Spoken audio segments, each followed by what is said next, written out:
fíjate que a pesar de todo eso, la carne, su consumo o la demanda mundial es robusta, porque los chinos empezaron a comer más carne y eso es lo que mantiene esa demanda. Incluso en la India hay gente que come carne.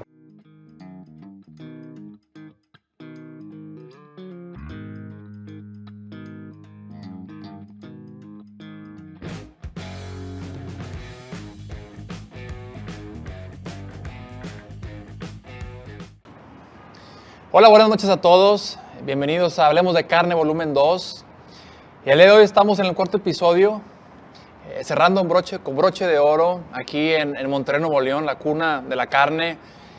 Y pues, ¿quién mejor de cerrar este Hablemos de Carne, volumen 2, con una persona que admiro mucho, que es la cuarta vez que lo tenemos aquí en este podcast, en este spin-off de Meatspad. Y ahora estando aquí en Monterrey, ya de manera local, un poco más tropicalizado. Y pues, ¿para qué lo presento? Doctor Nelson Huerta, doctor Carnal. Muchas gracias por estar aquí. Gracias, doctor Nájar. Un placer de nuevo pues, estar contigo. Y, oye, dice que a la quinta va la vencida, o sea que todavía nos falta una. Sí, ¿no? Y dándole las gracias al Consejo Mexicano de la Carne, a todo el comité organizador de Expo Carnes y Lácteos 2023. Su taller ya no hay cupo desde hace como un mes, ya está lleno prácticamente. La gente lo quiere, la gente lo admira y quisiéramos platicar, irnos de lleno, ¿no? Porque cuando le dije, vamos a hacer este cuarto episodio de una manera un poco más diferente, hablando al grano y las cosas como son. La falacia de que he escuchado miles y miles de veces de que el ser humano no fue diseñado para comer carne. Yo creo que por ahí iniciamos este episodio, ¿no? Para estar pues hablando de eso. Pues, estimado doctor Nájar, ese es un cuento de nunca terminar. Siempre van a estar sacando los antagonistas a la carne eso de que nosotros no fuimos diseñados por la naturaleza para comer carne. Bueno, la verdad, científicamente hablando, es todo lo opuesto, pues. Son muchos los hallazgos por isótopos fósiles, la encefalización del humano, todos aquellos homínidos que hace más de, 2 millones de años empezaron a comer más y más carne. Y bueno, estamos diseñados para eso. Nuestro tracto digestivo es mucho menor que un primate, como esos gorilas que lo ves comiendo bambú todo el tiempo, ¿no? Sin decir, por supuesto, que la fibra no es importante, es importantísima. Pero definitivamente hay muchos hallazgos antropológicos que afianzan de que nosotros fuimos diseñados con una selección evolutiva, ¿verdad?, para comer carne. Y en ese entonces era la sociedad recolectora-cazadora, que por cierto las recolectoras eran las mujeres y los cazadores obviamente eran los hombres. Y en ese sentido, pues la carne era de animales de cacería silvestre, muy magra, con poca grasa, y la grasa que había es poliinsaturada, en fin. Y obviamente corríamos mucho, o detrás de la presa, o escapando del depredador, ¿verdad? Hoy en día, obviamente, las cosas que se le atañan a la carne es porque hemos cambiado, en verdad, esos hábitos milenarios, ¿no? Ahora estamos más sedentarios, comemos cosas que son chatarra, vamos a decir así, y bueno, tenemos una epidemia de obesidad que reconocer. Claro. Sobre todo en México tiene el triste puesto de primero en el mundo en obesidad infantil. Y bueno, definitivamente ese mito queda desterrado. Sí, ¿no? Y mucho de eso se le atribuye, bueno, el tema de nutrición, yo se lo atribuyo a que como industria de la carne no hemos hecho lo suficiente para defender. Digo, podemos hablar de infinidad de ataques desde esa evidencia que uno está, donde dice que la carne da cáncer, así de manera pues coloquial. Sí. Distintos personajes que tienen una influencia en el consumidor, que es el bienestar animal, que si pues, los embutidos son malos, y todo eso siempre con una constante que es, ¿dónde está la evidencia científica que soporta ese statement, ¿no? Eso que estás comentando? Sí. Entonces yo creo que de ahí la importancia de tener y empezar como dice usted, si no puedes contra el enemigo, únetele. Entonces, vete a las redes sociales, empieza a informar de manera adecuada del por qué y de manera sencilla, ¿no? Porque a veces vamos a hablar de términos muy, pues, complicados, ¿no? De actividades enzimáticas, etcétera. Pero Sí. yo creo que eso, no sé qué. Usted que ya pasó por USMF, que estuvo aquí en México, pues que de hecho tiene pasaporte mexicano. Ahora me lo traje de otra vez. Ándale, ahí está. Un saludo a Gerardo Rodríguez de Sí. USMF, que les agradecemos el apoyo de poder estar así. Saludo a Jeffrey, como le decía. Pero, ¿qué me puede platicar de eso? Porque, Bueno, en primer lugar, tú tienes toda la razón. Yo creo que hemos sido muy reactivos. No hemos tomado iniciativas para hacer campañas de promoción de la carne como alimento, a pesar de que tenemos mucha información. Por cierto, este es un tema muy espinoso para mí, porque es un tema que debería ser más abordado por un doctor en nutrición humana, Claro. y cosa que no lo soy. He sido investigador en la composición de nutrientes de la carne, y una carne que es del trópico. Yo vengo de Venezuela, ¿verdad? Y obviamente hicimos todos los estudios, que excepto vitaminas, la carne venezolana tropical fue caracterizada en los demás nutrientes, ¿verdad? Ácidos grasos, macro y microminerales, composición proximal, etc. Pero yo me siento limitado para a veces abordar estos temas, sobre todo porque son tan controvertibles que la misma ciencia no se pone de acuerdo. Definitivamente tenemos antagonistas. A partir del día de hoy, Francisco, ojalá que no se celebre un día sin carne acá en México. El 20 de marzo fue decretado en México libre de carne, un día sin carne. Y no hacemos nada. Lo que tú dices, ¿cuál es realmente la respuesta propositiva para informar al consumidor, para desterrar tanto mito alrededor de la carne? Y en ese sentido, ven, en el 2015 tuvimos la triste noticia de esta monografía de la Agencia Internacional contra el Cáncer, que fue un bombazo realmente que nos explotó en la cara. Era la primera vez que este comité estudiaba un alimento. Antes estudiaban contaminantes, asbesto, tabaquismo, y nos pusieron el primer lugar a las carnes procesadas junto al tabaco y al asbesto. O sea, increíble. O sea, y en el segundo grupo pusieron la carne no procesada, de cerdo, de vacuno, etc. Entonces, hay un antagonismo y sabemos que hay mucha gente detrás de esto, ¿verdad? Cuando digo gente, intereses industriales poderosos para tratar de, obviamente, demonizar la carne como alimento, cuando es todo lo contrario. La carne sigue siendo un alimento denso en nutrientes, la mejor fuente de proteína de alta calidad, fuente biodisponible de zinc, de hierro, de vitamina B6, ácidos omega 3 de cadena larga, tantos beneficios que tiene la carne en el consumo. Y todo esto, toda esta campaña y estos nuevos análogos de la carne, lo que tienden a minimizar el consumo de carne. Fíjate que a pesar de todo eso, la carne, su consumo o la demanda mundial es robusta, ¿verdad? Porque los chinos empezaron a comer más carne y eso es lo que mantiene esa demanda. Incluso en la India hay gente que come carne. Y si no come carne de vacuno, come carne de búfalo. Pero se come carne en la India también. Entonces, toda esa demanda, dos pilares fundamentales del crecimiento demográfico mundial, hace que la demanda de carne sea robusta. Pero definitivamente en países como Estados Unidos, de donde vengo ahora, desde el 1976 hizo un pico el consumo de carne y después ha venido decreciendo. A tal punto que creo que en el 2008 fue cuando se dio el quiebre, que la carne roja, siendo el rey de los alimentos, fue sustituida por el pollo. Y obviamente todas estas campañas hacen mellas en los consumidores que no están bien informados. Y también en una comunidad científica que no termina de aprender bien cómo hacer los estudios de consumo de alimentos en la población. Te cuento esto.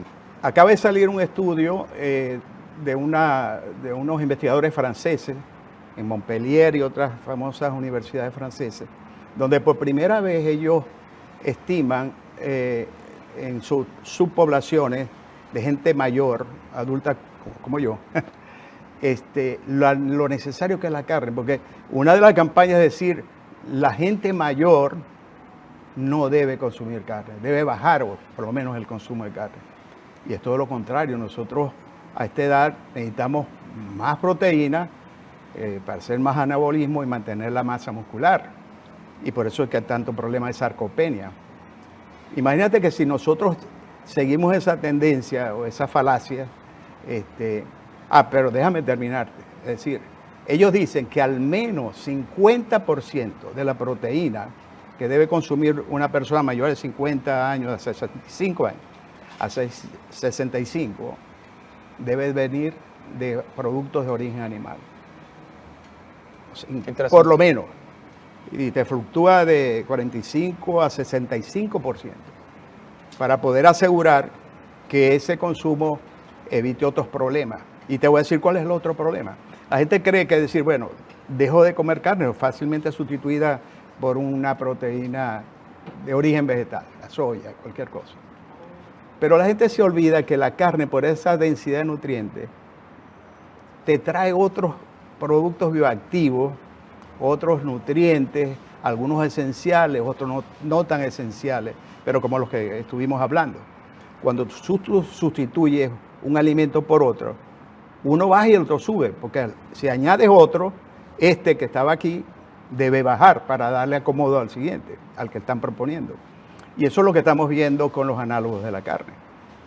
De tal manera que el problema que tenemos es que toda la nutrición humana se basa mayormente en estudios epidemiológicos, estudios observacionales, cuestionarios, donde te pregunta a ti qué consumió usted hace una semana o hace un mes. Y a lo mejor tú no te vas a recordar. Si me preguntan y a ti te preguntan qué comiste el sábado pasado, a lo mejor no es fácil recordarlo. Pero esas encuestas son las que han sido utilizadas para llegar a asociaciones, estudios de correlación. Y sabemos, lo que maneja un poco la estadística, que la correlación no es una relación de causa-efecto. No se da el principio de causalidad. Entonces, esa confusión la tienen hasta la ciencia médica o los médicos que ven esos estudios y dicen, fuera la carne. Entonces, tenemos mucho que hablar. ¿No? Mucho tema. Y ahorita mientras el chef nos prepara este platillo, recientemente, tengo aproximadamente unas 2 o 3 semanas aquí en México, y bueno, siempre trato, digo, aunque uno quiere llegar a la casa a cenar y no hablar de carne, pues estás dando carne todo el día. Y aquí. Y bueno, y aquí rematamos, ¿no? Pero bueno, es una pasión. Sí, sí. Pero bueno, estamos en una cena y gente ya grande, arriba de 45 años, yo, mi esposa y yo. Y bueno, platicando entre la cena, me platicaban, oye, pues, ¿qué te dedicas, no? Pues me dedico a esto, ¿no? A lo que es el tema de ciencia de la carne. Dice, no, yo dejé de comer hace 2 meses porque escuché que la carne daba cáncer.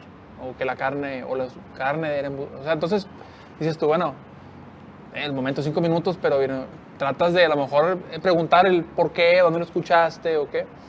Y él empecé a explicar un poco no, es que las salchichas son malas o que dan cáncer. Bueno, el concepto de nitrosamina, ¿no? Que yo creo que mucho de eso pues viene de ahí, de lo que pueden sacar de que es cancerígeno, pues como las nitrosaminas que, pues cabe recalcar, nitrosaminas que son producidas después de que, principalmente el tocino, ¿no? Que es lo que más se fríe a temperaturas altas, pues otra vez, en consumos abismales, pues te puede hacer daño, ¿no? Pero bueno, ahí son de las cosas que un tema, pues, el no saber, y puedes llegar a tener un efecto negativo en la nutrición de alguien, por decir algún comentario así, ¿no? Y a veces pues no lo calculamos. Claro, y es difícil explicarlo.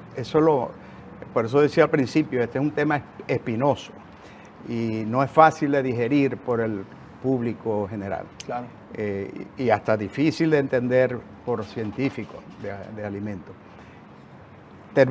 Para terminar esa idea de que la mayor parte de los estudios estos vinculando a la carne con las enfermedades cardiovasculares, con la diabetes, con el cáncer, responden a estudios observacionales, correlaciones, asociaciones que muchas veces son significativas. Hablamos de significativa porque lo podemos rechazar con una hipótesis Claro. nula con un margen de error del 5%, ¿verdad? Pero son de baja magnitud, son riesgos relativos muy bajos. Pero como es significativa estadísticamente hablando, la gente la toma como la ley. Los estudios que realmente revelan causalidad son estudios aleatorizados, intervención clínica, donde están bien controlados, sabemos lo que el paciente, o en este caso el comensal, está consumiendo. Y con esos estudios, pues podemos llegar a ciertas inferencias válidas. ¿Qué dicen los investigadores que están acostumbrados a los estudios epidemiológicos? Pues no, porque es que son muy caros, o son de largo plazo, porque tú dices el punto final debe ser la muerte, o esto es de morir, esto es de morir. O es la muerte o una enfermedad degenerativa crónica, Francisco. Entonces, en efecto, tienen que ser de larga duración esos estudios. Entonces, bueno, tenemos ese problema. Yo creo que... Gracias, chef. Muy amable. Cumplió lo prometido. Me dijo que iba a ser un flameado con tequila. Bueno. Muchas gracias, chef. No vamos a decir la marca, ¿verdad? No. Claro, no. Sí, no. H&B, calidad de H&B. Muy bien. No, decía yo el tequila. El tequila. Fíjate que ese tequila, sin decir marcas, pero estuve hace, no sé, la semana pasada en Arandas y están haciendo las cosas muy bien allá en Arandas, Jalisco. Está bien. Bueno, volviendo a nitrosaminas, ¿verdad? Porque eso es un tema también centenario, ¿no? Mucha gente no sabe que la dosis hace el veneno. O sea, tú lo dijiste, si consumimos cosas malas en abundancia, sin moderación, vamos a caer en problemas. Hasta con el agua, ¿verdad? Consumimos agua en exceso. Nosotros creemos, obviamente la gente no sabe que las nitrosaminas tienen aspectos positivos. Yo no sé si tú sabes que la formación de nitrosaminas, mejor dicho, se vincula al óxido nítrico. Y el óxido nítrico tiene efectos cardiosaludables, contra infecciones y hasta la bendita píldora azul. Sí. Vale. Entonces, definitivamente hay cosas que no se saben y que realmente faltan muchas investigaciones para definir a cuán malas son las nitrosaminas. Sabemos que nosotros formamos del ácido nítrico, del nitrito de sodio, ¿verdad? La saliva en nuestra boca forma productos y obviamente a lo que pasa al estómago con la acidez tan profunda, entonces podemos formar nitrosaminas. Pero también podemos formar nitrosaminas si agarramos y flameamos esta carne, sí es verdad. Y en cerdo y en tocino frito lo tenemos también. Pero nos vamos a abstener de comer algo tan sabroso. No comemos con moderación. Tratamos de realmente llegar a que todo en moderación pasa. La sabrosura Y de la carne. al final nos queda esto. Nosotros somos omnívoros, ¿verdad? Comemos carne, estamos diseñados para comer y asimilar la carne, pero debemos comer vegetales también. Y muchos de los productos oxidativos que se dan en una cocción a la flama o a la parrilla, podemos atenuarlo con una, como le decía la doctora Edith Ponce, ¿no? Con una marinada a base de hierba especia que tienen antioxidantes y pueden mitigar cualquier efecto nocivo que tenga esto. Entonces, hay que aprender a comer. Yo pienso que hoy día, primero, todo el mundo reconoce que no hay alimentos que causan cáncer o que lo mitigan o que lo curan, no. Hoy día estamos planteando dietas. ¿Qué comida haces tú? ¿Cómo balanceas esa comida? ¿Cuánto tienes de proteína de origen animal o vegetal? ¿Y cuánto tienes de fibra, de folato y todos esos productos realmente, esos componentes o nutrientes que traen los vegetales? Yo soy omnívoro, yo me declaro omnívoro. Me encanta el pescado también, ¿verdad? Aunque ahora tenemos problemas con que los pescados de ultramar, porque son grandotes, tienen metales pesados, ¿verdad? Pero de nuevo, si comemos con moderación y no comemos ese tipo de pescado todos los días, pues no vamos a tener problemas. El ejercicio, importantísimo. Hace unos 10 años, la pirámide alimenticia que define el USDA, le pusieron escaleras para significar que el ejercicio era importante. Y ahí volvemos a lo de los ancestros nuestros, que corrían mucho, o detrás de la presa o escapando del depredador. Hay que retomar el ejercicio como un hábito de vida. Entonces la combinación de un estilo de vida saludable nos permite consumir carne, verdura, fruta y todo lo demás. Donde no queremos caer en lo que tienen que caer los veganos o los vegetarianos estrictos, ¿no? Que tienen que suplementarse vitamina B12 y otros productos que uno no sabe al final, porque no está bien estudiado, que puede producir una sobremedicación o sobre suplementación de esos componentes. Sí, no, y más que nada esto es no ser extremista también. Bueno, somos omnívoros, no usa la carne, pero como dice usted, o sea, no en la mañana comemos carne, ni en la tarde, ni en la noche. O sea, también es importante el equilibrio. Claro. Y vale la pena mencionar que no nada más, eso es un motivo, ¿no? Que platicábamos de que si la carne es mala para ti, ya dijimos que es falso. Pero hay personas que me han tocado que dicen, oye, yo dejé de consumir carne porque los animales sufren.